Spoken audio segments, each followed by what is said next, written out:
It's time to start Dishin Days with your hosts, Tony Moore, Michael Mattis, Justin Lee Hareld, and Araceli Aviles. And now, let's dish. Why, hello, everybody. Happy Sunday. Welcome to Dishin Days, where we're serving up a full dish of this week's episodes of Peacock's exclusive #1 award-winning HIT hit soap opera, Days of Our Lives. If you haven't already, make sure you like us and follow us on all social media platforms. We are Dishin Days Show on Facebook and Dishin Days on Instagram, Twitter, X, and Threads. Also, if you are watching us right now live on your computer, phone, or TV screen via our YouTube channel, and you ain't subscribed, what are you waiting for? Go ahead and hit that subscribe button. Or if you want to search for us later, you can go to youtube.com/Dishin Days, where you can find not only our live broadcast, but you can also find other interviews and stuff. So go check that out.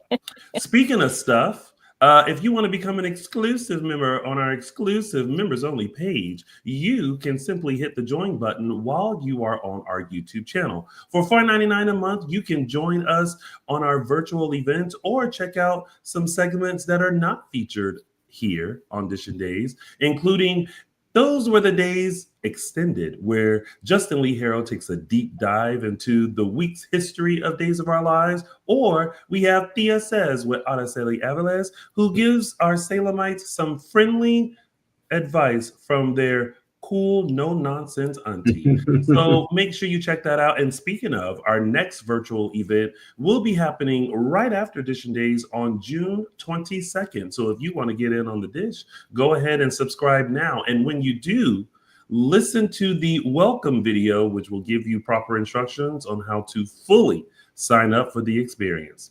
Okay. Also, make sure you listen to us on your favorite podcast stations. We're on Apple Podcasts, Spotify, and iHeartRadio. Okay. So when you need to take us on that long walk, or while you're chilling poolside, or maybe you're pumping iron in the gym, you can find out all the stunt shows and shenanigans that are happening in Salem. I can tell you one place you can't listen to it on: Google Podcasts. Also, y'all, make sure you show some love to our former co-host and my chocolate twin, Mr. James Lott Jr., CEO, HBIC, there it is, over at JLJ Media on YouTube and where podcasts can be found. You can get your full dose of all things soap, including a recap of Young and the Restless, Bold and the Beautiful, and General Hospital, along with some original audio dramas. So make sure you subscribe to JLJ Media on YouTube and where podcasts can be found. And please help my dear old friend, Mr. James Lott Jr., who was old enough to have been around when hearing aids were invented. I feel like somebody else in the comments is going to say, I remember when they were invented too. Does that make me old? I feel like that's not as old as you think it is. I don't think so. I still say if I did a PowerPoint presentation of things older than James, it'd be nothing. And apparently, we went last week through some changes that StreamYard is going through. Evidently, I can see through the comments that StreamYard is adding crowns. I'm not sure next to our commenters. We cannot see them, just so you know. So it must be on our YouTube page as you're streaming them. But then it might be a YouTube thing, yeah? Yes, I'm not sure if it's a YouTube thing or a StreamYard thing. But yeah, go for gold, guys. I love that other people have decided other things that are older than James. Thank you, AI Gregory, for letting me know that in 1913, the first commercially manufactured hearing aid became available. James is that old. That is older than I thought. And also, Rayburn says he's old enough to remember 8-tracks. He is. He is. He is. But no Oh. tea, no shade. I do too. I wasn't around, but my grandmother did have 8-tracks. And speaking of comments, let's go ahead and list y'all's right over here. And also make sure you tell us your thoughts. And if you are watching later, comment below. We do see the comments. We do pay attention. We may not hit that reply or thumbs up, but we're paying attention. All right, James is one of the founding fathers of Route 66. Route 66. Yeah. There we go. All right, y'all. I feel like we should do we should have did that for his birthday. A segment for James Locke Jr. where we list things older than James or things James is as old as. Next one. Next year. All right, y'all. What do we think of this week's episode? Oh, sorry. Before we get into that, Michael Mattis is on vacay. If you follow him at ML Mattis on Twitter and Instagram, you will see that he is over in Ohio and living his Bojangles life. So shout out to Michael Mattis, who probably isn't tuning in either. I mean, at least when we go away, we sneak in. Michael Mattis said, nope. Yep. Still sharing the adventures of Bimby. Yep. So in his absence, we will you guys can list all things shady about Michael Mattis because he'll never see it. All right, y'all. What do we think of this week's episodes of Days? Great week. I thought this was one of their best, just all around. Yeah. It's funny what the change in writing is always good. Between the change, there was the change in writing at GH and the change in writing at Days. I was a very busy, very happy girl this week. It's interesting when like everyone has kind of been coming back, for coming back into Salem, for John. And again, it feels like a different energy. It feels like a different a different vibe. You know what I mean? Like it feels familiar. You know what? It was a slight echo. We don't know where it came from. Yeah. I was like, who's that? Oh, like someone was interrupting our program to like chime in or something. Oh no, I know where it came from. No, I was just I went over to our YouTube stream to see where the crowns are, and it looks like on YouTube they are giving crowns. So so we'll see how this goes. I don't know how you get them, y'all. But apparently when you click on the crown, there's a community leaderboard and it shows like who's in first, second, and third. So that's what they were talking about in the chat. Yeah. Okay, I didn't know. I was like, but I love you all equally. Yes. Oh wait, let's see what this. Oh no. Oh, okay. Actually, here. Okay, here we go. So that we have explanation.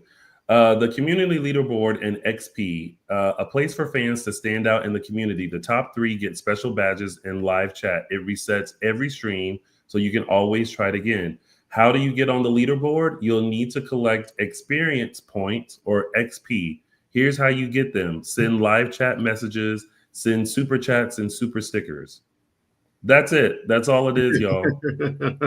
So as long as you chatting, then you can get the crown.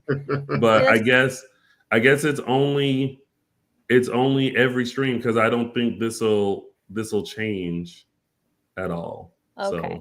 So it's a YouTube thing. It's a YouTube thing. It's a participate in the live thing. So we'll see. We'll see how much it changes. So. All right. So that way, because I know everyone was like, what is it? What's this? What's this? What's this? What's this? What's this? So someone said, how did Dylan change to second in seconds? Yahoo! I don't know. But if you're watching us on other platforms, we also appreciate you. Well, they can only watch us on YouTube. They can listen to us on other platforms, though. Aren't we streaming on Facebook? You're right. There But ain't nobody over there. There are some people over there. Every once in a while, There I are see. there are three people watching us And live on Facebook. Well, look, our viewership numbers are going up, and so I appreciate every single one of you, Mhm. wherever you are watching, wherever you are streaming us from right now. If you're live with us, we appreciate you. We appreciate that everybody wants to come over and watch the Days fam this week. I appreciate them too, but tell a friend. All right. Okay, so we went over. Okay, Michael Madison is gone. We went over. Oh, what did you think, Araceli? I think you're the only one that hasn't said anything. I did. I said that just Real I was a very happy girl this week. Oh, that's right. The tangent Yeah. on PH and the new writers and all that. Got it. Okay, now I remember. All right. I had to do it because we saw Ryan Kwan this week, and he was on Days. He's now on GH, and I'm just thinking, everyone that I like is doing good things. Days doing good, GH doing good. All my people are good. I'm a happy girl this week. And that's what we live for. We live to ensure that Araceli is a happy girl. Well, because you don't want to see me when I'm unhappy. I'm not going to be around. Okay. So live your life. Speaking of living life, let's go into the days of our lives, shall we? Yes. Ladies and gentlemen, it is the favorite part, one of the favorite parts of our show where we try to say this all together. It is now time to start Dishin Days. Good job, y'all. Good job. Good job. All right, let's kick things off with our top storylines. And we're kicking things off with a family reunion, which are always brought on by one or two things: the yearly family reunion or death. Yeah, or a wedding. Yeah. Or a wedding. Which in Salem, I don't know if I know either funeral them. and wedding are the same. Yeah.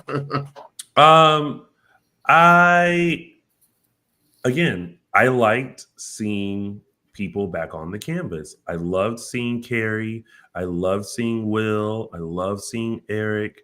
I love seeing Paul. It just, I don't know, for some reason, like it just makes sense. Yeah. Does that make sense? Like it feels like, oh, okay, yes, like there are other people. And maybe if, they did what we always say, like if it's a phone call or a video message or like these things that they talk about that we actually sometimes see, I think we wouldn't like forget them. But it's always interesting when they come back and you go, oh yeah, they do have a kid. Oh, they're that. Oh yeah, because I was actually so when Carrie first walked in, I was like, yay, Carrie. And then I was like, wait a minute. I was like, is she Marlena's daughter? Wait, because she always calls her Marlena. And I'm like, okay, but then who's the mama? And so I was literally going through her history as she was like on the screen. And I was like, okay, stepmom. What, Isabel? Is it Isabel? No, it's not. It's Anne is her mother, so it's not really stepmom. It's more like they're her second parents, kind of a thing. But they raised Anna and Roman. Yeah, Carrie. Because truly, Marlena and John were really the ones who raised Carrie. Yes, for the beginning part. For the beginning part of her life, they were her parents, kind of off and on. Roman and Anna were kind of checked in and out. But it's also exasperated by the fact that John used to be Roman. So that it's not just like, oh, he's a step, like, they were father and daughter for. Yeah, where Carrie is concerned, where most of the kids are concerned, with maybe the exception of like Belle and Paul, most of their kids are like, they kind of have like two moms and two dads. Yeah. That's true. Yeah. And that's where it becomes confusing. Yeah. But I did, it's so cute to see the flashbacks. Yeah. I Oh my love God. seeing the flashbacks. The ones I think with Christy Clark in particular were trippy because you realize that, you know, each of these people, each of the, you know, the kids have had, you know, relationships, you know, decades long relationships, but she's had the longest relationship that literally goes back to her preteens with Drake Hogestyn. And that just those scenes they blew my mind. Yeah. To watch those again. Well, again, like I was not okay, guys, I was not alive when those scenes aired. So I say again, like I was not alive when those scenes were on. So that's how long.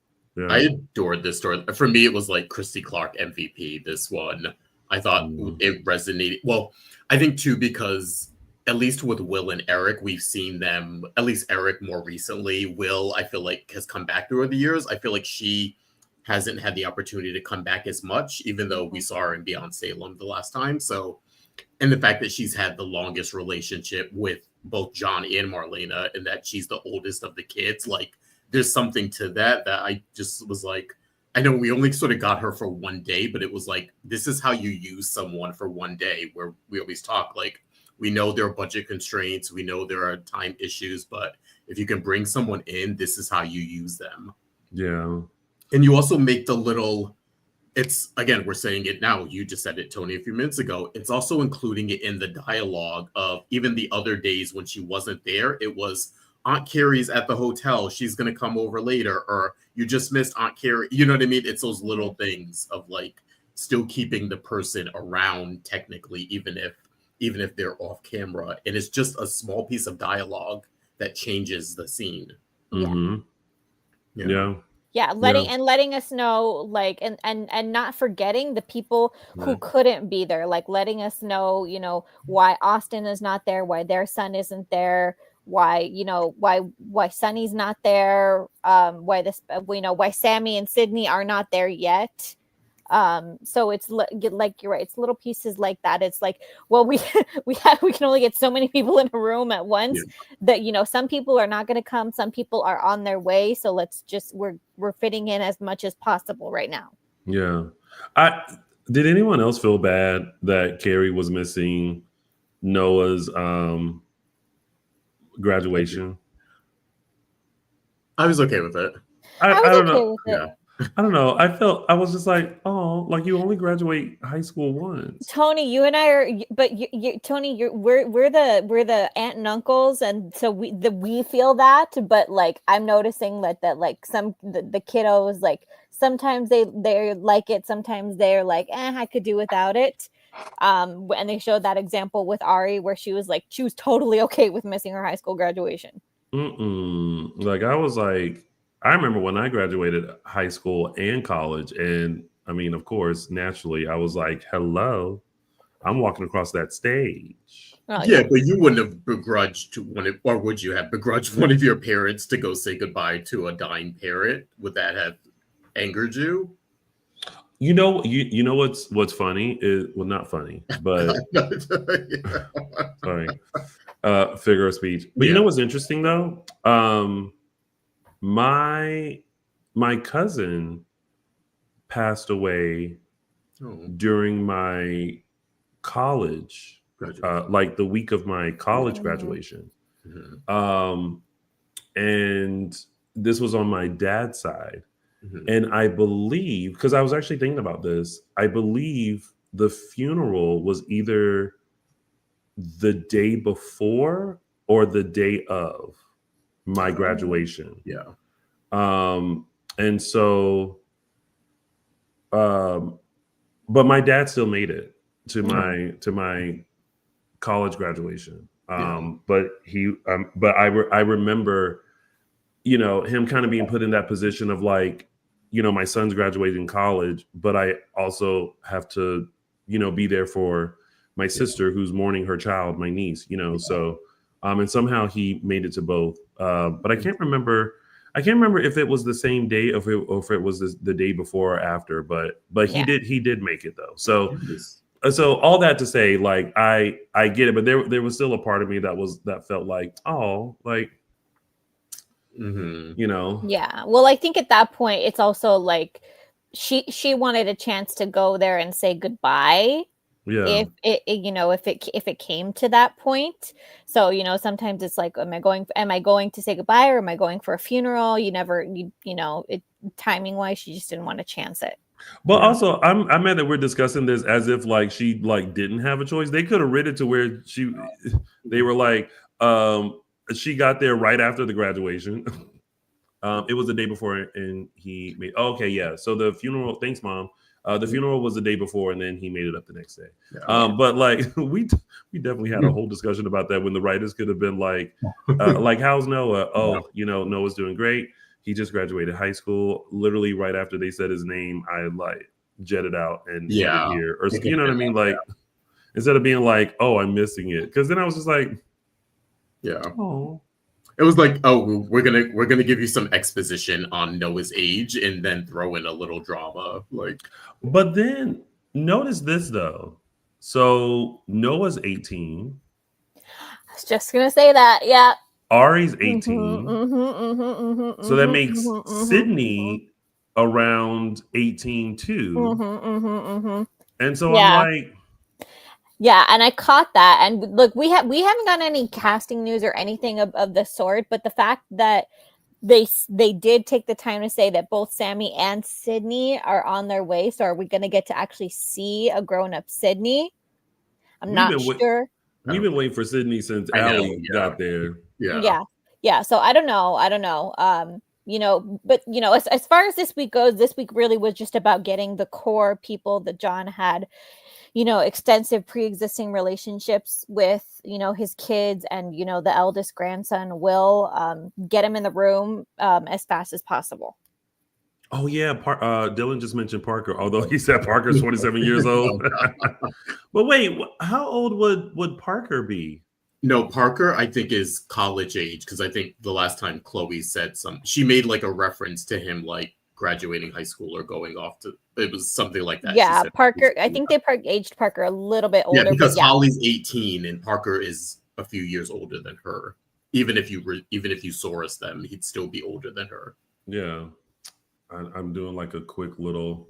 Yeah, there's a whole there. Yeah, we'll get to, hopefully, in the coming months, maybe we'll see the whole new generation of these kids coming in. But for now, it was just a lot. It's too much. Honestly, though, because they can always adjust history if they want to.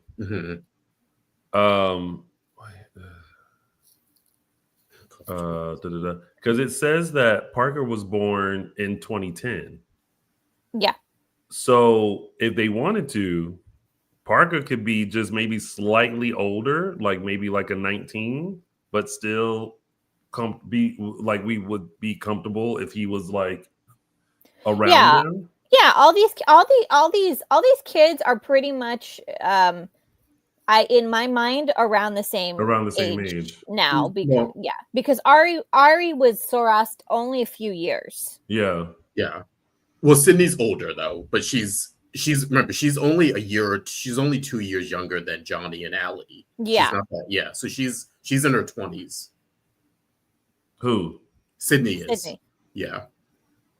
Oh. Yeah, she's only 2 years younger than them. Yeah, Sydney's not a kid anymore. But I feel like there's something there. I mean, unless they change. I mean, they can always change people's ages. It's just it's harder. I think it's easier to do it before when there were bigger generation gaps. But now when these younger people, their children are aging, I think it's harder to do it and make sense. Yeah, it's one of the reasons why they never Soros Will, because Allison Sweeney was always so young. So like you can't, to have her as a 20-year-old with a 15-year-old son, like it doesn't, Yeah. You can only defy logic so much on so it's like, you're right. Yeah.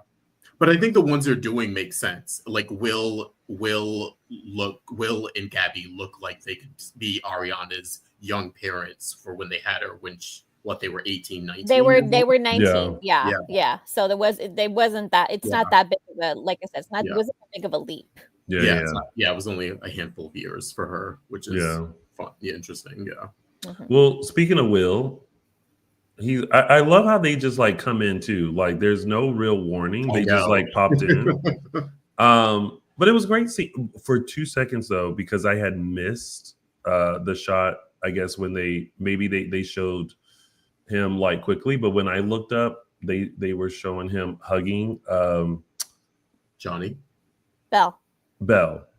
And from the back I was like, oh, is it Guy Wilson? And then he pulled away and I was like, oh, it's Chandler. No, they brought all the originals back, and it's it's just good to see everybody. Will looked great, although that wardrobe was a little weird. What do you mean? I didn't notice it one bit. Yeah, it was a little weird. I was like, did they rush Chandler in from the parking lot? Like, did they like? Well, maybe that wardrobe is not really Will, but okay. Like, I like the hair. The hair looked great on it, and Chandler looked good regardless. But I was like, that wardrobe's a little off, I think. Yeah, but I just love that everybody that they brought in got equal time. All the flashbacks were so spot on. Every little bit of time that they needed, they made use of. And this is one of the things that I was thinking about this week, that I am so glad that Days is no longer on NBC. Like I could take it neither here nor there. It didn't really matter to me, but this was the first time I think I was just overjoyed that Days is on Peacock, because almost every episode this week was over 40 minutes long. I noticed that, yeah. Like there was no cut off time for the episodes this week. They really gave everybody the breadth of time that they needed to say what they needed to say. Yeah. I love the Will and Johnny scenes. I thought those were really, because we even though they've been on screen together before, a few different times, we've never got a lot of Will and Johnny together. I also like the having them talk about the Sammy stuff. It was a little short-lived for me. I'd like them to go into more detail, but as they were talking about it, I remembered, I was like, actually, Will is the perfect person for Johnny to be talking to, with like what he went through with him, like shooting EJ when he found. I was like, oh, this is the person you should be talking to, your big brother, and especially it didn't hit me until this morning, when I was thinking about it, that I forgot that I had already thought that Will was the perfect person to talk for Johnny to talk to, because he was there and he witnessed it all. But then I remembered, we in this, who done shot EJ scenario, we forget who was the first person to shoot EJ. It was Will. Will. Was it? Yeah, remember Lucas went to jail for him? Way back when. And I think Sammy was still pregnant. With Sydney, She was pregnant with Johnny and Allie at the time. No, I'm pretty sure it was Sydney. Was it pregnant? Was she pregnant with Sydney? No, when EJ was shot? Mm-hmm. Okay, I forget the timeline of events, but because Lucas went to jail, so Lucas was still in the picture while she was. But Will did actually pull the trigger. Oh yeah, he shot him. He shot EJ for all of that, for everything that he did to Sammy those first few years. He got his payback for that. And viewers remember, EJ knew that Lucas, we as an audience did not find out that EJ knew that it was Will all along until years later. But EJ later revealed that he knew that Lucas hadn't shot him, that Will had it, and Will did, and he kept his mouth shut. He covered for Will. Yeah. So it's no surprise that he would do the same thing for Johnny. Yeah, I would have liked that to go a little bit further, but I did like their interactions. Actually, they had two scenes with them, which was really good. Yeah, but they need to. That's there were a couple. With everybody coming in this week, there were a couple of different conversations that I feel like should not happen right now, but if we're lucky enough to get, these people for a little bit longer in the month, I think, those are conversations that need to continue. We need, Will to continue to talk to Johnny. We need, we need Paul to stick around, obviously, because we still need, I still want to see Paul and what's his face? Andrew. And Andrew. I want to see the wedding. Give me the wedding. I want a wedding and I want it in Pride Month. And so we need to see those conversations happen. It was mentioned, and I think we got confirmation that Shane is also coming. So there are a lot of loose ends. This week was just about the kids coming home, with the exception of Sammy, but everybody else, I feel like there's still conversations to be had. Mm-hmm. Yeah. And I love the twinge of awkwardness with Will and Paul.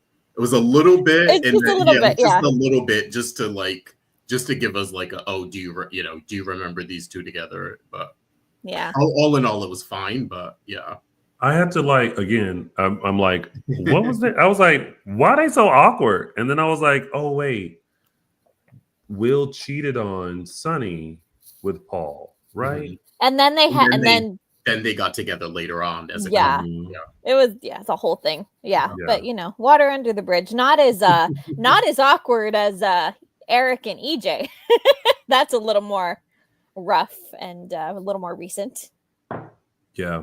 And EJ being a little bitch about was there trouble in paradise because Jude wasn't there, or Jude and Nicole. I was like, but also I was like, are they hinting at something too? Because he kind of brushed it off. So I was like, oh, is he spot on, or is he, Yeah. Yeah, because what are they gonna do about that? Yeah. Mm-hmm. You know what mention almost blew right past me? Yeah. When Abe was talking to John and he mentioned Theo and Claire. Oh yeah. That almost blew right past me. A lot of people were confused about that scene. I think people thought he was saying they're engaged, but he was just saying if they eventually, walk down the aisle. It was meant to be a tiny little snippet to let us know Theo and Claire are still, off on adventures, but they're still very much together. Yeah. Are they a couple? Mm-hmm. Yes. Yeah. Following Theo's. I know, because I know it's a lot. I don't blame you, Tony. Tony, you should have recorded yourself watching this week. This week was so much, and because the writing was so dense, and because the episode's been so long, it's a lot to remember. It's like I don't watch the show. Because things get mentioned and I'm like, wait, what? And it's oh my God. either with doing this, everything just goes I talk about it and then I'm on to the next week. But I agree. Sometimes I'm like, wait, I have to go back and look up something or try. If anything, I feel like we here at Dishin Days, by having the show today, are doing a public service to all the fans, because we are sitting down and dissecting who is related to who and when is the last time they saw each other, so that if anybody was watching this week and got confused, we're here to break it down for you. We're here to help out as much as possible, because you are not alone. I too am confused. Forgot a few things. Kinda lost my way. So you are not alone. Yeah. This also threw me off too, the Johnny distancing himself a little bit. When it was going on, I got thoroughly confused. I was like, what's going on with him? Why is he acting? And then he kind of explained it, which I thought oh, okay, I kind of get it, but I think I would get it more for the Demira side of the family and not that side of the family. So I was a little confused about that, at least in the beginning. Well, from the Demira side, he is choosing to isolate from that side of the family. Yeah, but there's no reason for him to isolate himself from The Brady side. Yeah, No. like when Eric came in and he slinked to the side, I was like, "What's going on here?" I did the whole like, "Wait, did something happen with them?" I tried to like go back. It was like, "No, they're fine." But I mean, he kind of explained it, but it didn't land as much for me. But yeah, it's just him going through it right now. Yeah. Well, wait. Are we done with this family reunion? Because that's a great segue to go over to the next thing. Okay. Yeah. All right. Rachel the witness. Speaking of Johnny. Okay. I still don't think Johnny did it, but they keep coming back to him. I think they come back to him just because we saw him have a gun and point it at EJ. I think that's the only reason. So he's suspect number one, so to speak. He's suspect number one for a couple of different people because now he thinks that nobody knows that he was there. And in fact, now a lot of people know that he was there that night. But Chanel asked him outright, did he shoot EJ? And I don't think she would have actually, been, well, she would have been upset, but I think she just wanted a clear answer from him. Yeah. And he said adamantly, no, he did not shoot EJ. So he's very confused at all of these people. And Roman asked him outright this week as well. Well, not outright, but yeah, it's sure enough. And he was indignant. He was kind of almost insulted that someone would think that of him. So I think we are all on the same page, and we've said this before in our Who Done Shot EJ segment, that no, we do not believe that Johnny shot EJ, but it's clear he was there. But I feel like what I said is coming to fruition when I said I think he got there, they got into it, which Rachel confirmed that they were fighting. Mm-hmm. And then I think, at some point there was like a convincing of like, don't do this. And then he left, but he threw the gun in the bush. Maybe, I don't mean to say it like this, but this is the only way that I can describe it. I always describe it as like white boy rage. Like, how like, like in college, it always it always seemed like white boys do things like punch a wall. Like I just feel like, I mean, this is no shade. I feel like that sounds real bad, but I always. But you know what I mean? Because I feel like if you walked in someone's house and like the wall was punched in, you'd be like, of course, what'd you get mad about? Yeah, like he walked out and was frustrated, so he like tossed the gun or threw it and killed it out of there. Yeah. I'm sorry if I offended anyone by saying white boy rage, but that's the only way that I can think of it. But anyway, but little Miss Rachel, that whole time she was just like, I still think she's playing the long con. I don't know what to think of her anymore because she's just so freaking messed up. This is a messed up little girl because I'm not sure what she's upset about. She said what she witnessed, but I think her parents are assuming that she's upset for one reason, and I think that she's upset for an entirely different reason because she told her mom, well, that in response to why didn't you tell me, she said, well, I didn't want to get Johnny in trouble, and then you said, and Uncle EJ got rid of Grandma, so he deserved it, right? Yeah, that was her argument to her mother. Yeah, I think because I did notice too after she said everything, and Kristen was like, "Oh, do you feel better now?" And she's like, "No, I don't feel better." And I was like, "Okay, that's your guilt. You probably don't feel better because you're guilty." And it's either she's playing the long con or they're going to go with, I'm speculating here, maybe she blacked out and did it, or I don't know if they're going to do a split personality thing, but there was something don't need to do a split personality. I'm done with that too.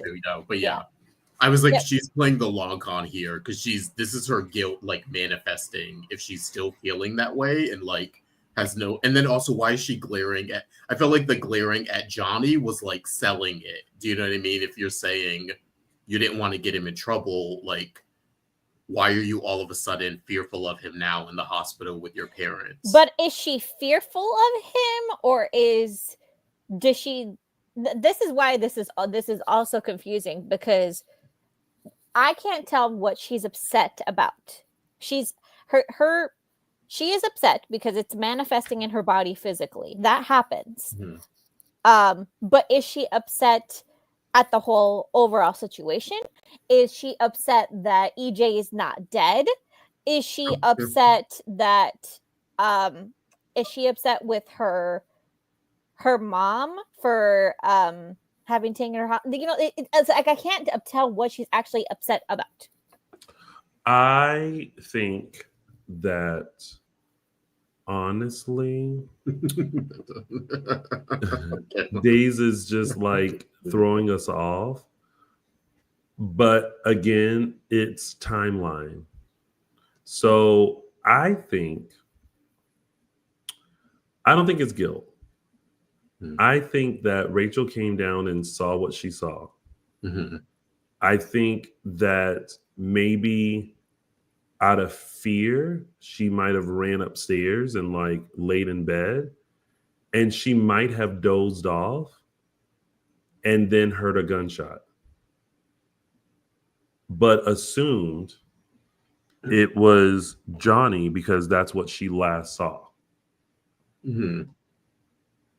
So Rachel actually puts a little monkey wrench in the timeline of it all, because if she woke up and came downstairs because she heard them arguing, that means she was asleep slightly before, but not dead asleep to where she was awakened by this argument, which means Johnny had already walked in and the confrontation was already started. But I don't think she sat there for the whole thing. I think maybe at some point she got spooked or something like that, and she ran upstairs and she like maybe hid herself under the covers, and then like, you know, dozed off. Then, you know, when you dozed off, you feel like it was really only like you shut your eyes for a second and then like 10 minutes go by. Yeah. I feel like it's that. And I think that she got there in like the middle of the conversation. She woke up at the very end of the conversation and heard the gun. Like she woke up to the gunshot. So I think she dozed off in the middle of the conversation, woke up to the next person coming in and shooting EJ, and thought it was still Johnny. Or she's lying about having gone back to sleep and she didn't. Yeah. I think we're not. Yeah, I won't be getting out my my PowerPoint this week just because we didn't get really too much more information that we already had assumed. Yeah. Mm-hmm. That list will be brought out for new suspects. Mm-hmm. But and then again with this week with Johnny being like, you know, the box, do you keep the gun? Like where is it? Yeah. Asking Roman about it. So it almost seems like maybe him and Roman had an off-camera conversation about him being there. No, I think this is the first time they really talked about it. And Roman, and basically none of the conversations that happened this week did anything to alleviate anyone's suspicions. No, no clear answers were given. I feel like they pointed the finger back at Johnny. And just a few weeks ago, we were like, nope, it's not Johnny because of XYZ. And I think now it's like, okay, we're going back. But I still don't think it's Johnny. Yeah. Also, Johnny's the only person we've seen. It's funny that we didn't get any flashbacks to Rachel walking down the stairs. You know what I mean? Like we still didn't get any of that. So all of this is what she's telling everyone, and we could choose to believe her or not. So like we're not getting any definitive proof. We're not getting a scene of her coming down and at least seeing a part of a fight or anything like that yet, at least. Mm-hmm. So yeah.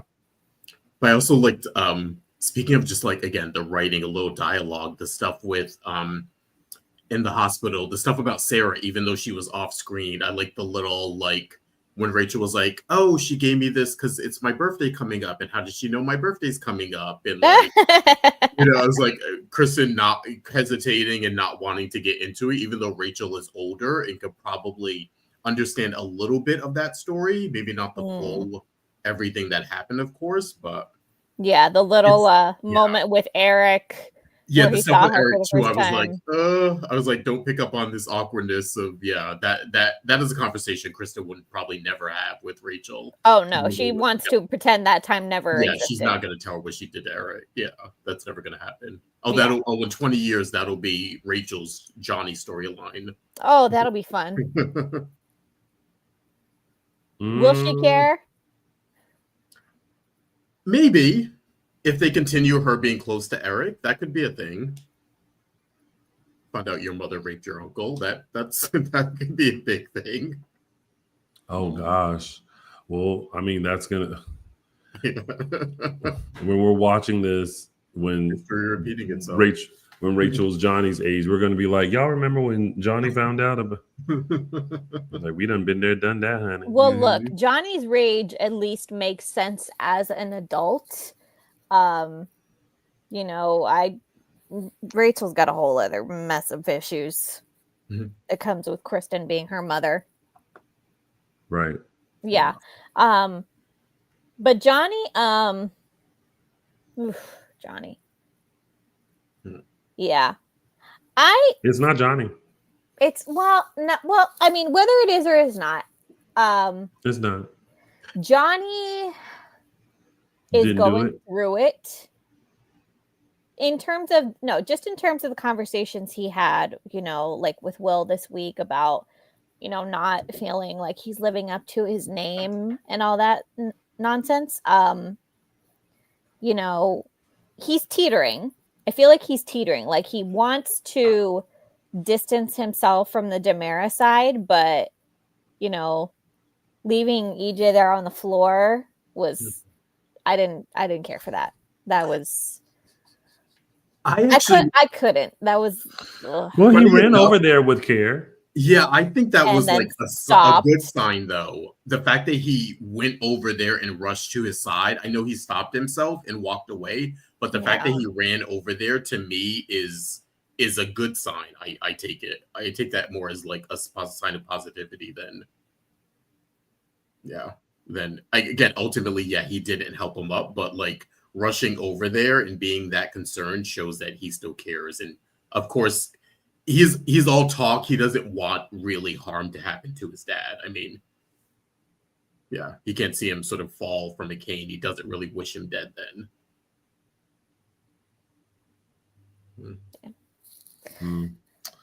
All right.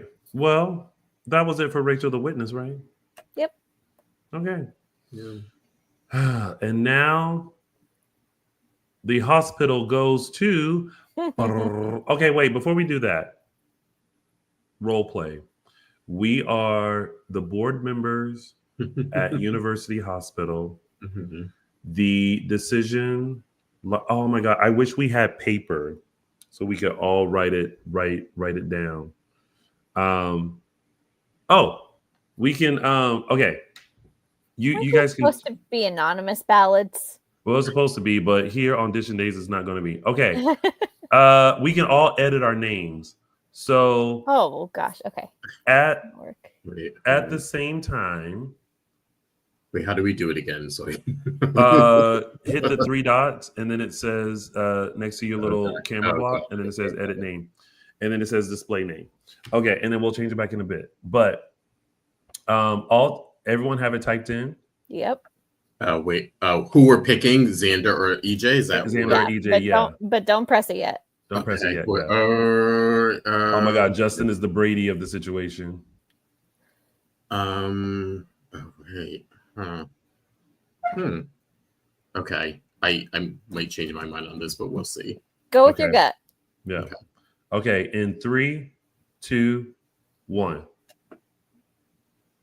Oh, wow. Okay. this is why I would have picked Xander.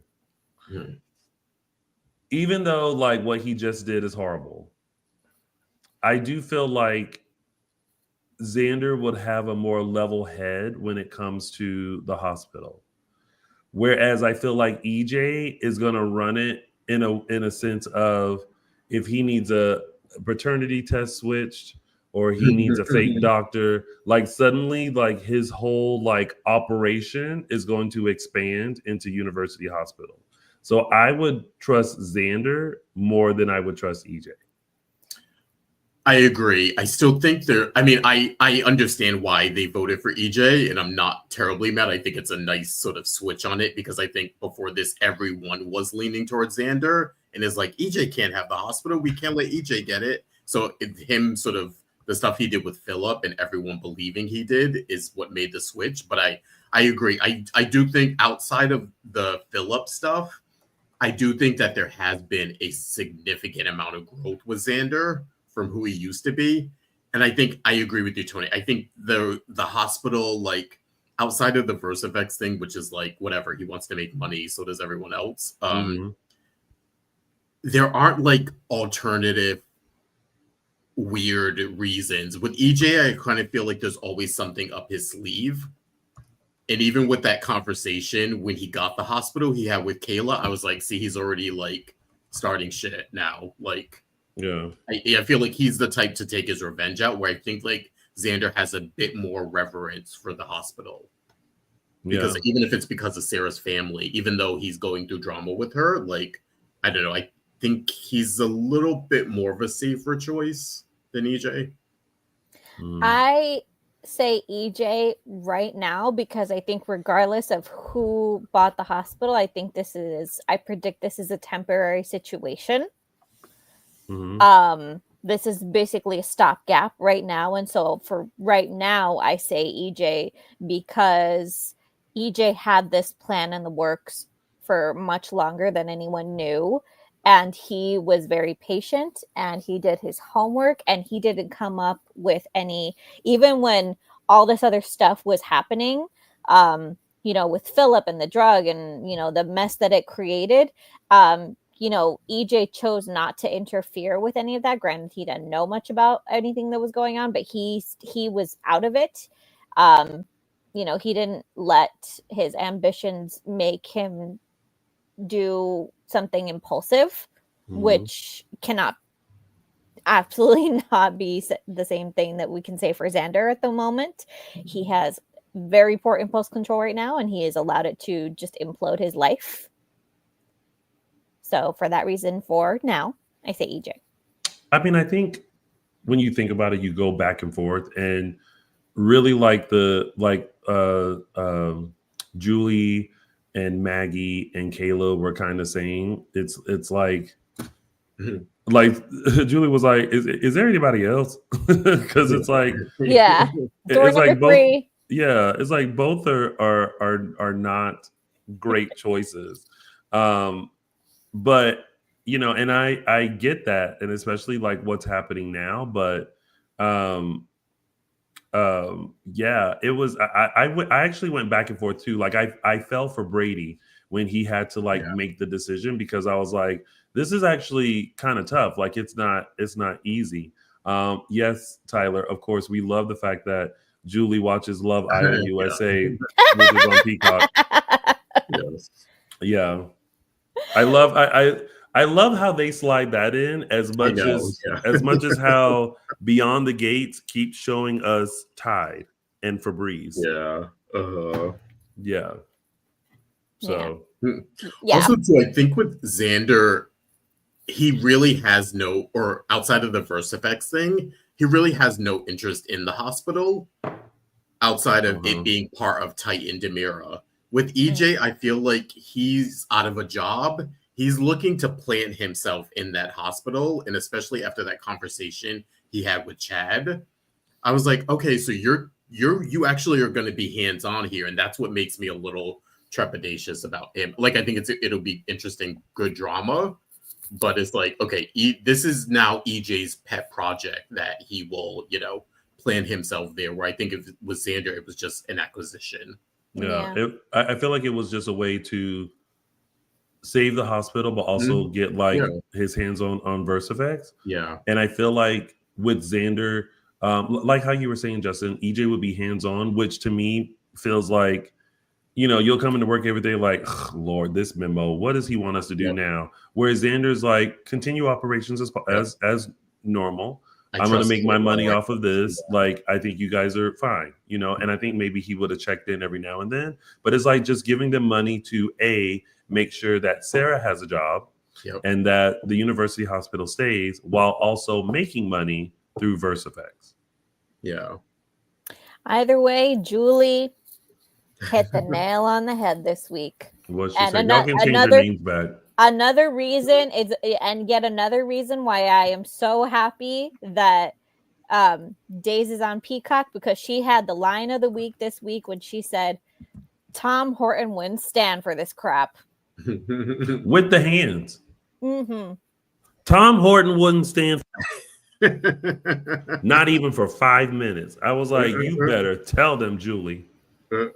Let them hoes know. Mm-hmm. Yeah. Over it. But I also have to say, I loved how hold on, let me scroll down to make sure. Yes, I can talk about it here. I loved how Maggie kept reminding Xander, baby, don't let this red hair fool you. Okay. Remember this. I'm the one that how did she put it? Kept Victor in line. Which did you really? To a certain degree, yes. Because I think we can all agree that Victor calmed down. Oh yeah.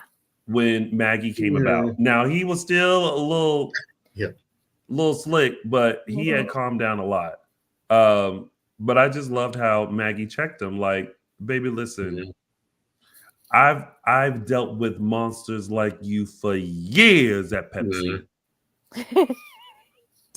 Let me ask you guys, does anyone think this storyline, while it's great, do you think like is there any part of it that feels over exaggerated for you? Yes. Like the Maggie turning on him, now him and Sarah in a custody battle, like this him and Sarah splitting up, I get that makes sense to me. The Maggie turning on him is a little bit more for me to I feel like there should be more nuance there with her. I think there would be if he was showing any sign of calming down. And that is the key issue for me here, is that he is, instead of calming down for even a second to listen to anyone, he is doubling down on if this person had been honest, if that person had been honest, if Victor, all the way going back to blame Victor, if Victor had just claimed me, he's just doubling down again and again and again, blaming everyone else for his actions. And that is the point that Maggie is just like, I'm done because you're not listening. Honestly, though, go ahead. Yeah. I think there are moments where they do get to him and he realized, oh my God, like I went too far. But I think they also keep pressing his buttons and he's just like, try me and I'm gonna try you. And so I get this push and pull. To your point, Justin, I did feel like even in Xander and Sarah's argument, like I wanted to be like, whoa, time out. Like what is happening? Like how is it that morning you guys probably woke up, looked at each other and said, good morning, baby. I love you so much. And then it's like hate. You know what I mean? And I'm not excusing what Xander did, but it's such a 180 over a situation. We could say it's just them because remember they didn't get married. I can't even remember why they didn't get married. But that whole situation happened, and they just like quickly like got rid of their relationship, right? But I feel like everything was so quick, and I I feel like neither one is understanding how the other feels. Mm-hmm. No one's understanding Xander feels betrayed. Yeah. Because everyone was lying to him, because no one trusted him. Whereas Xander's not understanding why the lie was there and what good came out of it. Yeah. So it's this consistent like butting heads where someone has to go, okay, I get it. You got it. Let's heal. Yeah, I was feeling like Maggie was down because Sarah's her daughter, of course, and she agrees with Sarah. I feel like she was downplaying their role in it. And again, it's not we did this, we're saying that this is why you attacked Philip or you're to blame. But I think there's some blame to go around. And I think he's taking all of it and they're using the fact that he attacked Philip to completely wash their hands of everything they did. And it's like, no, hold up. He should take responsibility for what he did to Philip and all that comes with that. You also have to take responsibility for adding to the situation, to it even getting there too. Like there's enough blame to go around. You can't retroactively blame everything now. Like we said, or I said before a couple of weeks ago, where Sarah was like, I was right all along. And it's like, kind of. You also have to factor in the gravity of this situation is what made him do what he did to Philip. Not an excuse, not justifying it, but it contributed to it. And it contributed to that situation. So, I think there's a lack of responsibility from their part too. And there's a lack of responsibility for their lies. But everybody's clinging to this word made. And one of the key words that I always, that I learned now, and I'll go back to like my education on this, was that it's like the words "you made me." It's like, get that out of your vocabulary right now. Yeah. Nobody made you, Sarah, nobody made you lie to your husband. Maggie, nobody made you advise Sarah to continue to lie to her husband. Xander, nobody made you beat Philip to a pulp. You guys are consistently blaming each other for your actions. Yeah, what happened was somebody did something and then you reacted.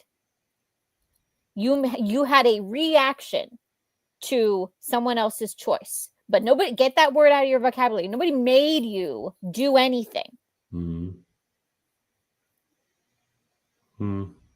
So it's both. It's both. It's everybody consistently not taking responsibility for their own actions. I'm also a little uneasy about the Victoria stuff. Yeah, you can't keep cutting that man out. That why does everybody with kids want to be like, you can't see your child no more? Yeah, and again, I don't want to get into a gender politics thing, but child has two parents. There's no default when it comes to a child in the eyes of the law. Let's not do that. You can say, I don't want to see you right now. Yeah. That's completely valid. But yeah, that's not like, up until Xander was arrested, he had full right to maybe not take Victoria out of her home. That's a little bit of a gray area, but to see her, yes. And unless he goes to jail, even if he's arrested, I mean that with custody or parents in jail still get to see their kids, guys. Yeah. Or even if he's arrested, I mean that doesn't mean his custody is taken away if he gets arrested and gets out a few hours later. There's nothing to do with his ability to see his child. Yes. And also them acting like he has no right to anything. He walked up in the house and Maggie was like, "What you doing creeping around my house?" He's like, "This is my house." Like, yeah, he very chivalrously or nobly sort of gave that up. Maybe not officially, but was like, "Fine, I'll leave. You can have the house, at least theoretically." But yeah, that was a little like, okay, it's not really your house. Like, calm down a bit here. The situation as a whole is a hot mess. Yeah, it's a hot mess. But I think, well, maybe I'm assuming you guys will agree with me, but maybe I'm wrong. Do we agree that that portrait had to go? Let me tell you something. That is the pettiest thing I've ever seen. But it was also very much like, okay, y'all don't want me to have access to this house. I'm taking something. But yes, that portrait did have to go. It was a little too, the Constantine of it all, the similarity to Stefano. It was too. No, it's not even a similarity to Stefano. It was had to go. It was the front cover of the obituary. And the clouds behind it. Like, and this is no shade to whomever made it. Love y'all over there.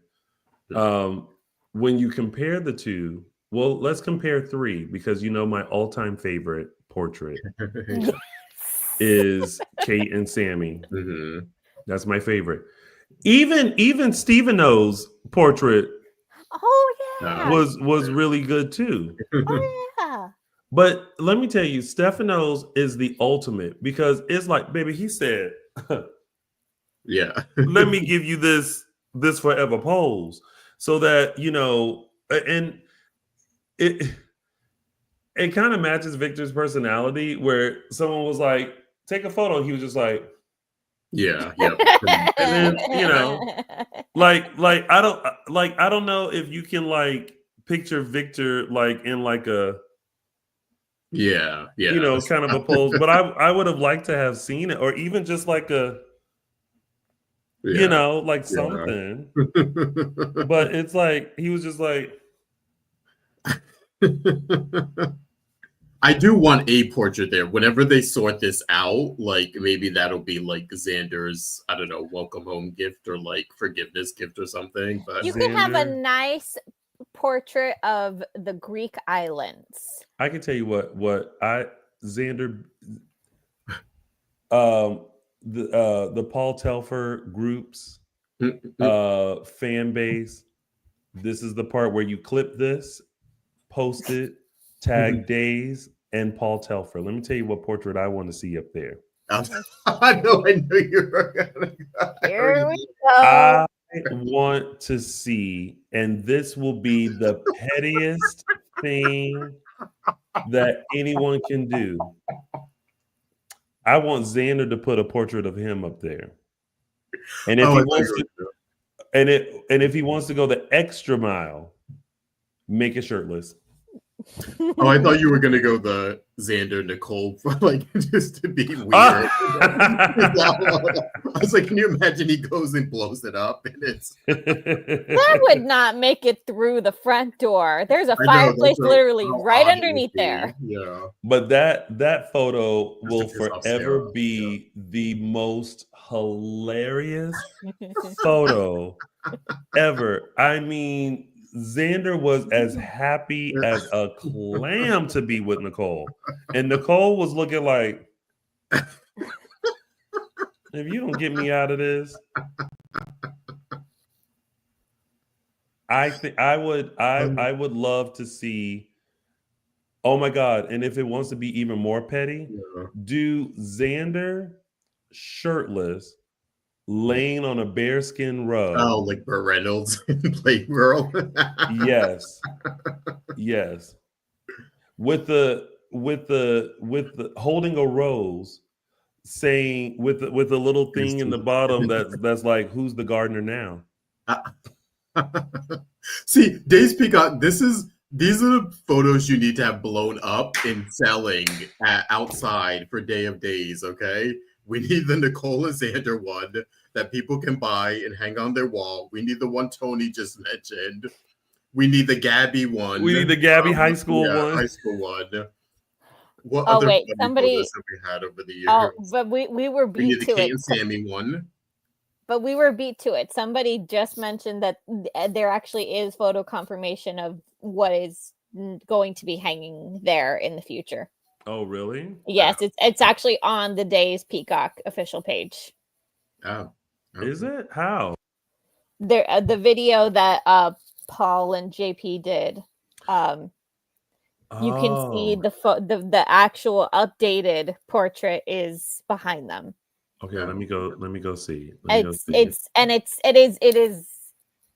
still Victor, but it's an updated one that I actually approve of. It's a better, I think it was a better idea. It was, you know what, guys? It was the clouds. The clouds behind Victor never made any sense. It was like, well, remember, it's also Constantine sort of making fun of it. Like, like he sold it as like a memorial thing, but it's all the Constantine sort of taking the piss out of Victor. Like, yeah. Oh, you're right. You're right. Yep. Yeah. But you see how it's updated with the background? With the background, it's the same picture though. It's the same picture, but the background, I think, it's like that. No, that's Victor. Victor, was always Victor in clouds was never going to work. I don't know. I like our ideas. Days Peacock, please do something with that for Day of Days. Sell those portraits. Let's just something fun. We have great ideas for Day of Days stuff. Yeah. Everyone's like, can you share your screen? Can we do it? Well, because we'd have to do a snapshot because it's a video, I think. Hold on. Let's see. If can I? Hold on 1 second. Live video and technology. Okay, let me do that, and then let's see. Do that. Share screen. Window. Bite your tongue, Natasha. Can y'all see that? Yes. Okay. Yes. So it's down. Down. It's right there. There. Okay. Yeah. Yes. So you can see it. It seems to be him with the Greek mountains behind him. Yeah. The landscape. Yeah. Which, I mean, it's not bad. Yeah. It looks good. It looks better than the clouds. It's more fitting. But I think and this is a fine time to remind you guys, for all of your Days stuff, you can see all of this. Go to Days Peacock on Instagram. Yeah, look at that. Free advertisement. What? Some of y'all be mean in the comments. What? What did someone say? This one? Yeah.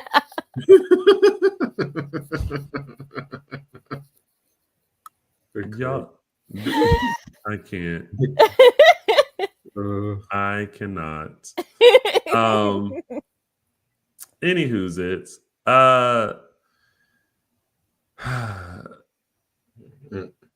Okay, yeah. So that was it. All about the hospital and Xander and everybody, and we've talked about. When Xander, first of all, they be arresting people in the most awkward ways. But when Xander got arrested, there was a very smirky EJ and a side smirk Belle. But Belle also went to, like, she's kind of been on the case trying to figure this out. Yeah. And she went and talked to Alex. She went and talked to Alex about it. Good for her. I mean, listen. I like that conversation. Yeah. Listen, Belle right now is all about my man. Which also is EJ. Philip too. And Philip. Yeah. Philip's not her man, but like the friendship there. Yeah. I'm telling you who can't stand it is Brady. Yeah, the John, I was with him on that. Like I know EJ, I think EJ was being 100% sincere. Mm-hmm. And that was a trigger for Brady, but I was also like, I'll let Brady have that one. You know what I mean? Yeah. Like I understand Brady's trigger too, but like let him have that one. Yeah. He's not 100% wrong, even though EJ was being sincere. Yeah, and EJ had the good sense to just kind of hightail it out of there because Yeah, he's like, my presence here is not helpful. Yeah. It's like you've never really. Ironically, only time he got really along with John was when he thought they were related. That period where John was a Demira, but other than that, like he's always had a combative relationship with John. Mm-hmm. So yeah. But to to bring it full circle, I think that I hope that Brady's takeaway at the end of all of this is that, John battled with Stefano for decades. But he never let it diminish who he was. Mm-hmm. Mm-hmm. And I hope that if Brady is sincere, if Johnny is sincere about wanting to, live up to John's expectations, that they just realize that you can continue to do battle with the Demiras. God knows that feud is never going to end without diminishing who you are. Yeah. Oh, I just remember one, not to go back, but we finally got, I feel like they closed the chapter on the Rachel thing. Like the nice little nod of she can come back, or I'll release her, but she can't come back to Salem. I was like, oh, that's an interesting way of not having her on screen, kind of a thing. So I feel like that chapter is probably closed at this point. What? With Kristen, remember Kristen and EJ came to an agreement about Johnny because Kristen was going to expose that maybe Johnny shot him, and then the deal was EJ will release Rachel, but he won't release her back to Salem because she can still testify against him. Mm-hmm. So the deal was he'll let her go, but she can't come back to Salem. I have faith. I have absolutely zero faith that any single part of this is going to work out. Oh, I think we were supposed to infer that he will do that, and then of course we're not going to see Rachel. So But how about this? So that we can stop wondering where Big Rachel is. Let's just that woman is crazy. She is, but let's just wrap that up, okay? Let's just say, all right, Big Rachel is out. She is living her life, back in Aramid. Oh Lord. Aramid. It was close. In Aramid. And just leave her to her dusty furniture that is covered, and let her be the woman in white and the parrot man. Yeah. All right, everyone. Those were your top storylines, and we are heading into our tidbit. But before we do, we just want to give you a gentle reminder to please, if you haven't already, follow us on social media. We're Dishin Days Show on Facebook and Dishin Days on Instagram, Twitter, X, and Threads. You can also subscribe to our YouTube channel if you have not already. Hit the bell notification so that way you'll never miss when we're going live. You can also check out many previous interviews and other fun stuff on our YouTube channel. Just go there, youtube.com/Dishin Days. You can also join our exclusive members only page where you get exclusive content. I don't want to say never before seen, but you can see it before everyone else does. And you can join us for our fun virtual events, which our next fun virtual event will happen right after Dishin Days. We call that After the Dish. And we all hop on Zoom and we just do an even deeper dive into Days of Our Lives. And it's very fun. We get into it. Yeah. And also, please find us on your favorite podcast stations. We're on Apple Podcasts, Spotify, and iHeartRadio. And go show some love to James Lott Jr. over at JLJ Media on YouTube, and where all podcasts can be found.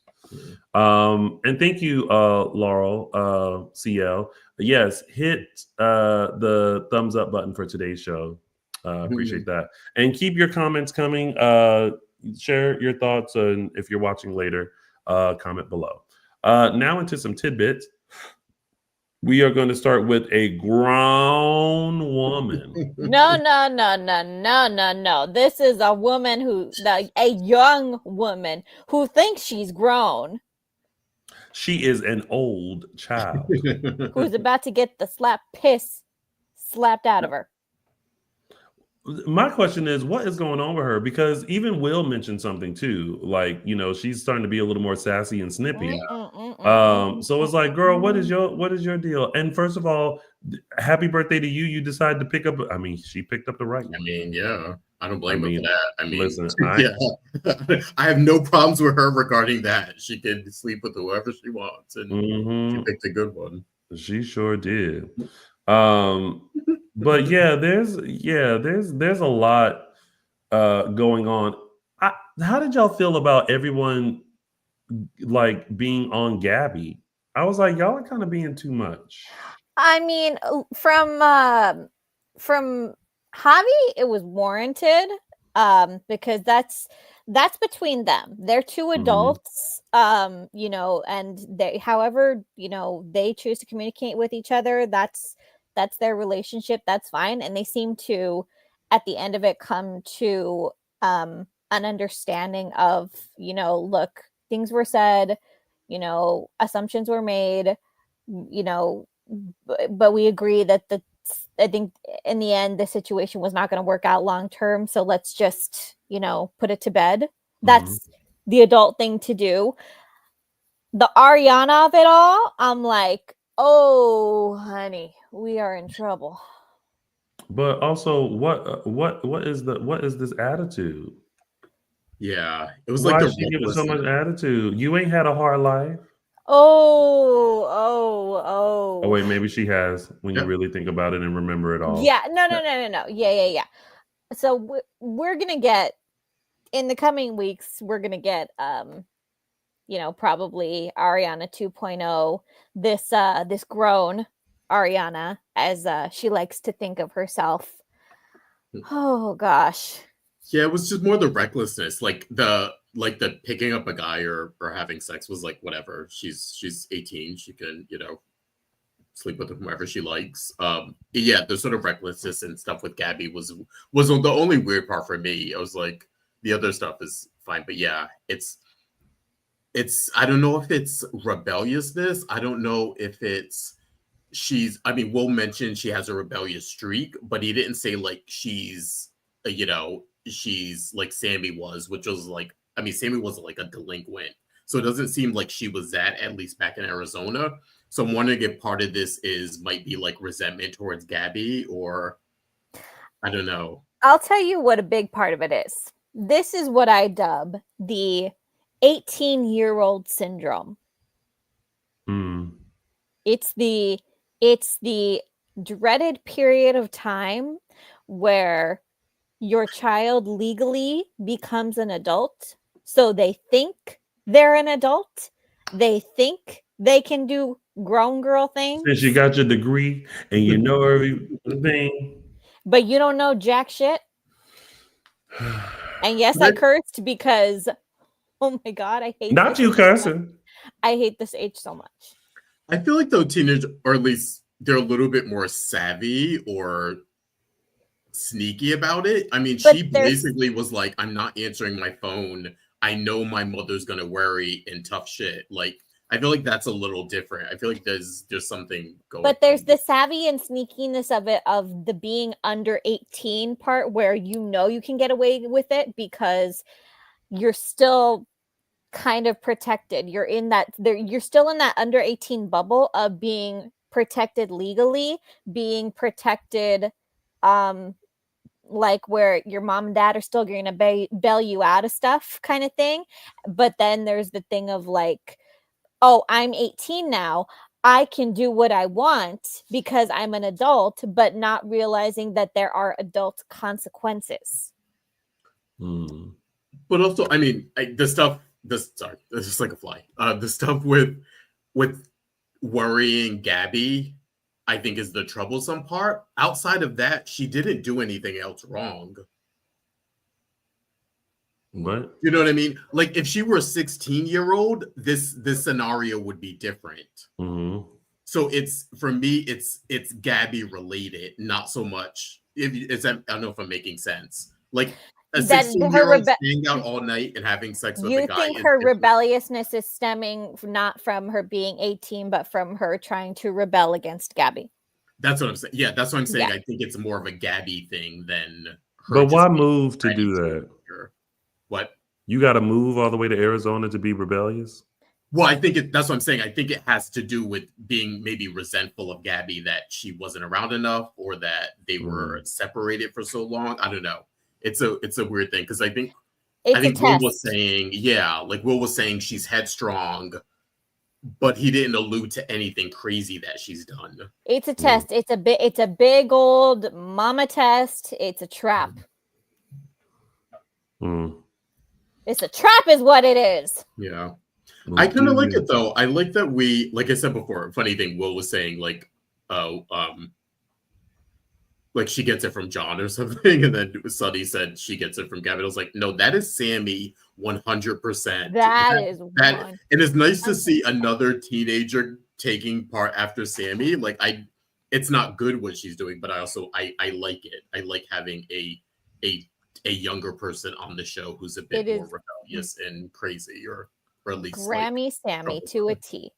I forgot to mention earlier when we were talking about Sammy and Sydney, there's a secret part of me that wants Sydney to officially be the Sammy 2.0. Yeah. Like the second she steps in Salem, like I want her to, I want to feel like this is Sammy. Totally. This is going to be Sammy for this generation. Or EJ Jr., because neither one of their children has like really taken after them. Allie isn't really like Sammy. Johnny isn't like Sammy or EJ. Yeah. So I think Sydney is probably the one to be, since she is both of them. Yeah, she's probably primed for like being a little headstrong or maybe evil. Who knows? The odds are not in our favor that Sammy gets away with having 4 great kids. Yeah, 4 great non-rebellious, non-problematic kids. That's just not possible. I want Sydney to be like that girl. I don't know how else to describe it. Okay, if I can relate it to like any like high school movie, you always have like Carrie. I want not Carrie. I want her to be Regina George, but like, but not so mean. But have just enough sass and charisma, uniqueness, nerve, and talent. If you put those letters together, you'll know what I mean. Ness about her that every time she steps out, I'm like, yes, honey, yes, work. I want that. Yeah, feeling with Sydney. Anyway, sorry. Anyway, all right, that's a grown woman. Let's move on to our last tidbit, which is Melinda the mediator.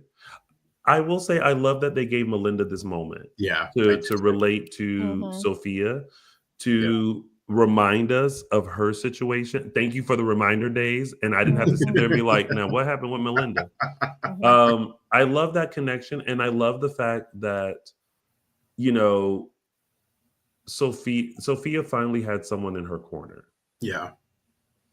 When it comes to like her mom. Yeah. And Tate, shut up. I get it though. He's probably like, of all lawyers in town, you pick the one that caused my daily pain. You have 3 choices. Well, Melinda, Belle, or Justin. That's true. And you can't be Belle. I'd go to Justin. He's family. I understand. I mean, I think I'm glad it's Melinda, and I think Sophia maybe can convince him otherwise, but I also understand Tate's opinion of like, I don't want this woman representing us. I think that's fair. Yeah, but I actually do think that now that Melinda has all the facts, I do think that she actually will do her due diligence and really take care of Sophia in this situation, because she sees a little bit of herself in her. Oh, totally. Yeah. 100%. Yeah. So I'm still curious about where the storyline's going, because they had Amy not relent or give up, but they had her be very understanding in that conversation. And again, probably because of Melinda sharing her story and it affected her. So I'm like, okay, where are we still going with? I still think they're gonna keep the baby, but I'm waiting for like a twist or something, because I felt like Amy was too she was too agreeable with it after I think them for so long. Not agreeable, but just she took the time to pause, and I think that's what she needed, and why I really like.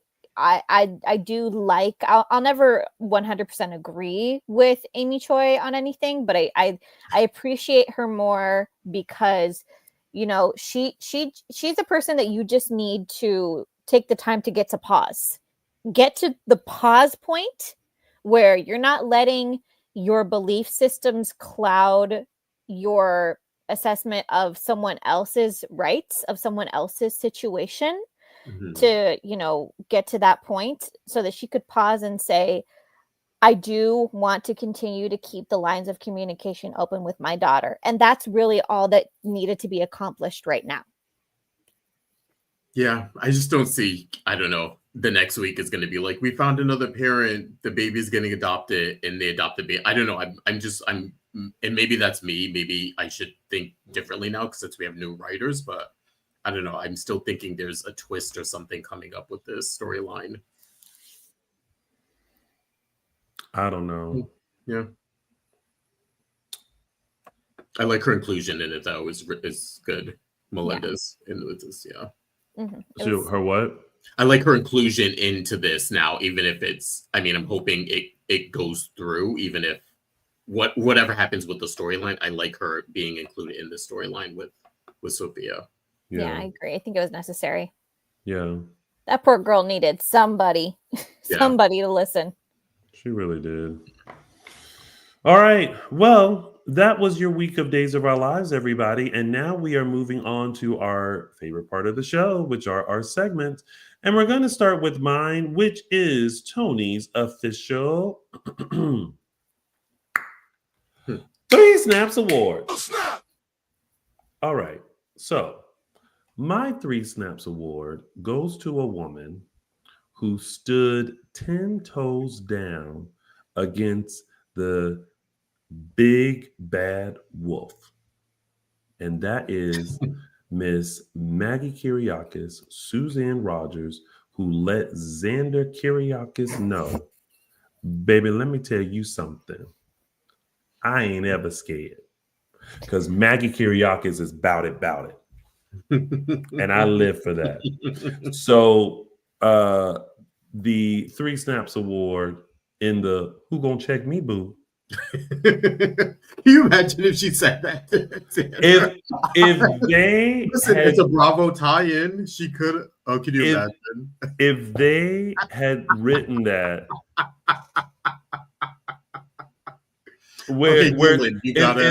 if Xander was like, Maggie, you need to check yourself, and she's like, who gonna check me, boo? I would have done. I would have been done. I would have been done for Maggie Kyriakis to be like, not here, boo. Dylan, we need you to overlay Sheree's "Who Gonna Check Me, Boo" into the Xander Maggie fight at some point, please.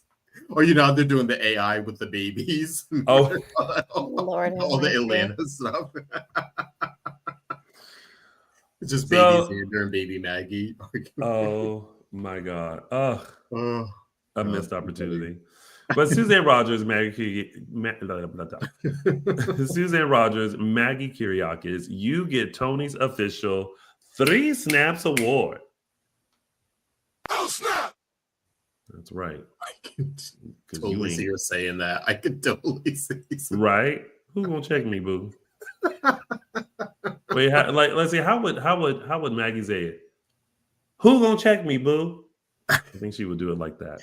No, I would die. She's in the words of Sheree. They're already setting up Julie watches Love Island. You tell me Maggie of Atlanta? Like she could. Oh my gosh. So there is no caption that because Michael Mattis is not here. But let's take a look at this week's history of Days of Our Lives with Those Were the Days. All right, everyone, I'm taking you back to May 28, 2010. This is when Vivian marries Victor for about, I think, the 3rd time logistically over the years. If you don't remember the storyline, this was when Vivian came back when Carly came back and Melanie was on the scene, and they were sort of redoing the whole Vivian against Carly sort of storyline. And Melanie, of course, was her daughter. So Vivian was on a mission of revenge against Carly, and she ended up Victor sort of gallantly, probably one of his last sort of chivalrous acts, came in to marry Vivian in order to get her to keep sort of Bo and Carly safe from Vivian. So yeah.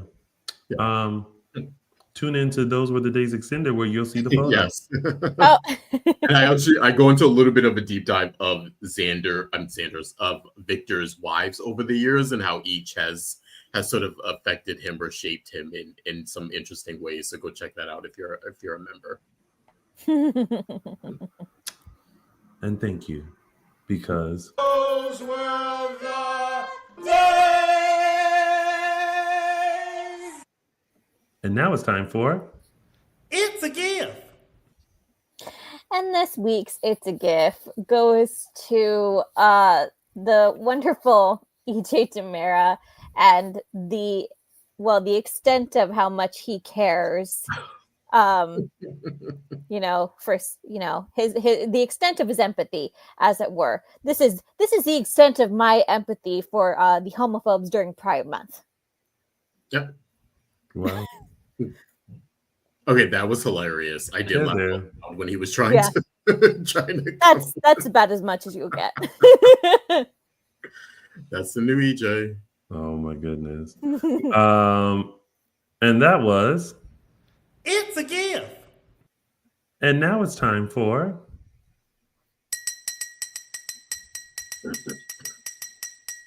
News and Gossip. All right, we want to send out a big, big, big congratulations to friends of the show, Casey Moss and True O'Brien, who were married on May 25th a couple of weeks ago. They've slowly been sort of sharing some wedding photos on their Instagram accounts. But yeah, go check them out. They did it. They got married. They've been engaged for about 4 years, something like that. We know they were a couple on the show. They continued that relationship, and yeah, they just got married a couple of weeks ago. So gorgeous dress, by the way. Gorgeous, absolutely amazing, flawless, and honestly, guys, it's about damn time. Mm-hmm. We've watched this love story for 10 years. Yeah, years, yeah. Guys, yes, huge congratulations. It's about damn time. Yeah, so big congrats to them. Yes. And in other happy news, happy birthdays are in order to Miss Emily O'Brien. I think she turned the big 4-0, if I have that right. Happy birthday, Emily. It was gorgeous. I hope you had a lovely birthday, as well as to our very own Mr. Billy Flynn, who had a birthday as well. So I hope all was well there.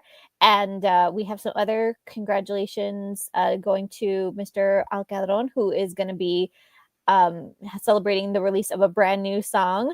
This is a little snippet from behind the scenes from his new video, Come Get It, which will be out June 6th.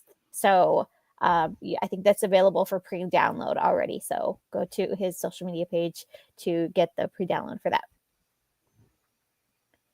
As well as we have a bit of a reunion coming up.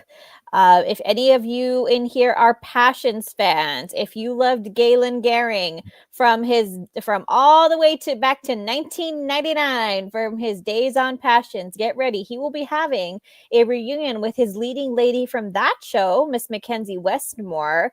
That will be on his Instagram live on Mackenzie's Instagram live this coming Wednesday, June 4th, from 12 to 1 Pacific time. So mark that down if you are a diehard Passions fan, if you were a diehard Louise and Sheridan fan, that is your reunion time slot. Yeah, and next up from Starstruck Fan Events, they are actually previewing a new event that is coming soon, but they wanted to sort of get the word out and get people sort of thinking and possibly saving. This one is actually going to be in Orlando, Florida in the fall of this year. And so far confirmed, which I'm sure there will be more, so far confirmed is Stacey Haiduk, Casey Moss, Sherry Jimenez, Paul Telford, Lindsay Godfrey, Matt Ashford, and Brian DeTillo. But more information is on its way. I'm sure they're still putting it together, but they sort of wanted to get fans excited and sort of get the word out there while they're finalizing everything. So yeah, we'll probably, once they do that over the next probably couple of weeks, we will definitely keep you informed of the new Starstruck fan event happening in Orlando, Florida, fall of this year. Yeah, I believe it's in October, but more details to come. Something a little more recent that's coming up in a matter of weeks is the Spectrum Celebrity Events Pride Month celebrations, one of which is going to be the virtual event with Christopher Sean and Colton Little from Days of Our Lives. Who's hosting that? Who's hosting that? Mr. Tony Moore. Up there, right there. So you can get your tickets and information at Spectrum Celebrity Events for that Q&A that's going to be on Monday, June 16th. Mark your calendars and get your tickets if you haven't yet. Next up, the Day Players are continuing their 2025 tour. They have a few more dates left, unless I'm sure they will be adding some more later on. But as of right now, they're still doing shows in San Diego, Glendale, and Toronto through September. So tickets and information, you can go to thedayplayersband.com. The Day Players. They're the Day Players. And Star Image Entertainment is going to be hosting a couple of virtual events. There's going to be a virtual cocktail Q&A with Miss Judy Evans and Eric Martzoff. That'll be, I believe that's 1 week from today on June 8th. And their bigger event is going to be the Summer Concert and Dance Party in a couple of weeks, the weekend of June 20th and 21st in Montreal, Canada. You're going to have Kyle Latter, Eric Martzoff, Carson Boatman, and Casey Moss attending that one. And the Day Players will be partnering with the Star Image for their Toronto show on September 6th. And there's going to be a larger show in Nashville. So that's Days of Our Lives in Nashville, October 4th and 5th at the Holiday Inn, Nashville in downtown stadium. And if you haven't been keeping up with updates, Paul Telfer has been recently added to that big lineup. For tickets and information on all of these events, go to eventbrite.com/Star Image Entertainment. Then we have our Haunted Mansion event from Samantha and Friends. That one taking place over the weekend of September 13th through the 14th of this year. And I actually think they just released, right before we went on air, they just released a new photo. I think Caroline Hennessy has been added to so I will update that for next week's. But yeah, again, all tickets and information, you go to Samantha'sFriends.org. It's like Samantha. Yes. And then last but not least, we have our jazz. There's going to be a Jazz and Heroes events. This will be a charity fundraiser to benefit the Veterans Health Network. And this will be 2 events held on Saturday, September 6th. So this is going to be, there's going to be a luncheon and auction during the day. And then there's also a separate meet and greet reception. So for tickets and information, go to soapthis.ticketleap.com. And last but not least, we're always telling you about fan events and asking you guys to send us videos or photos if you attend these events. And this week, since we had one here in LA, the daytime at night event, all 3 of us attended, Tony, Araceli, and I.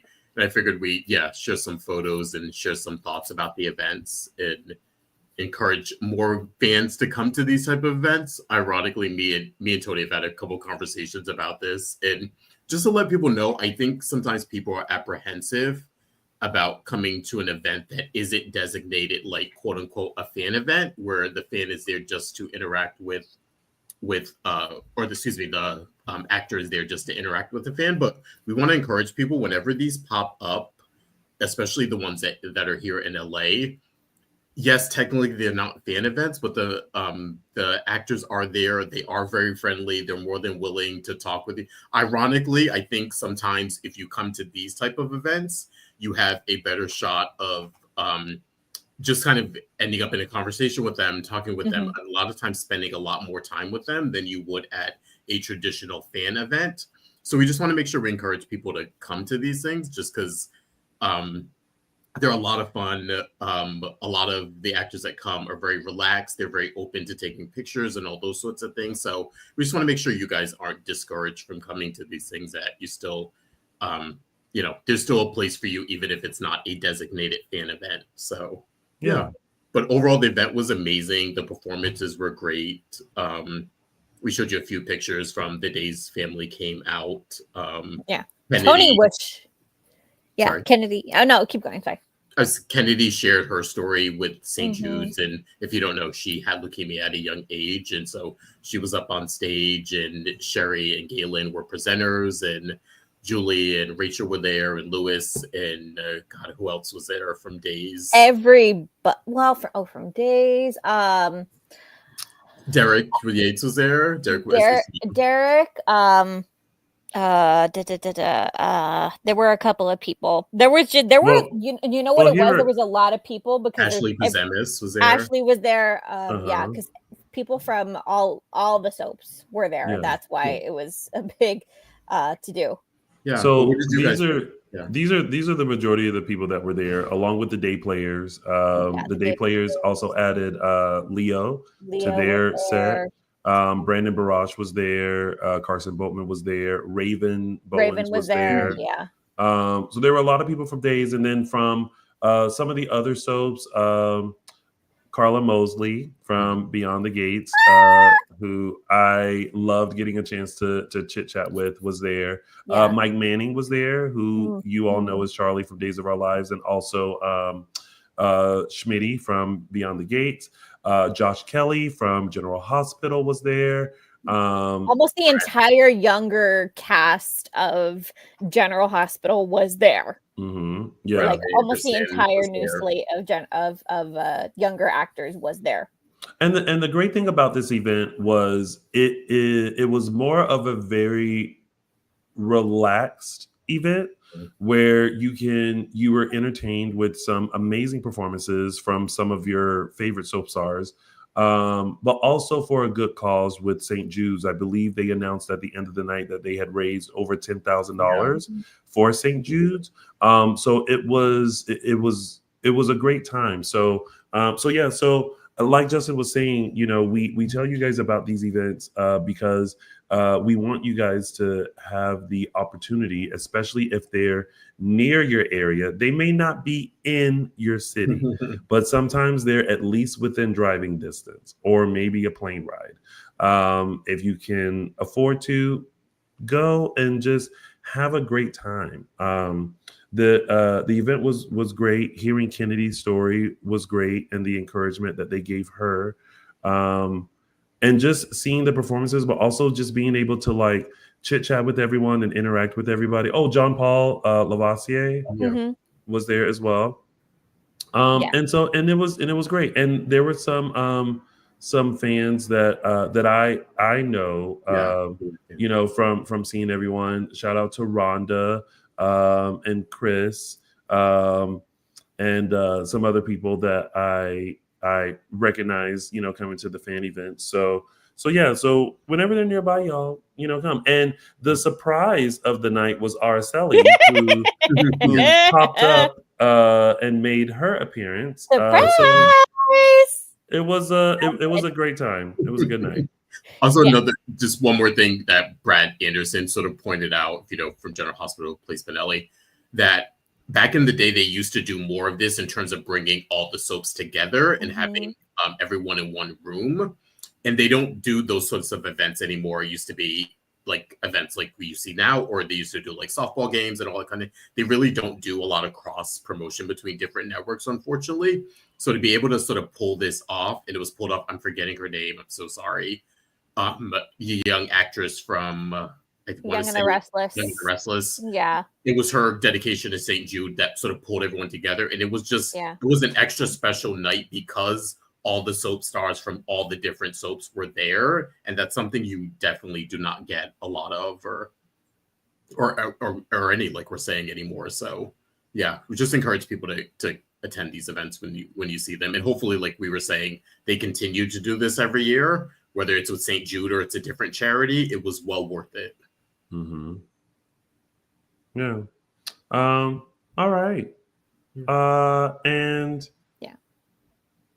that's it, right? Everyone got their thoughts out? Okay, I just want to make sure. If I can drive, you can drive. This is true.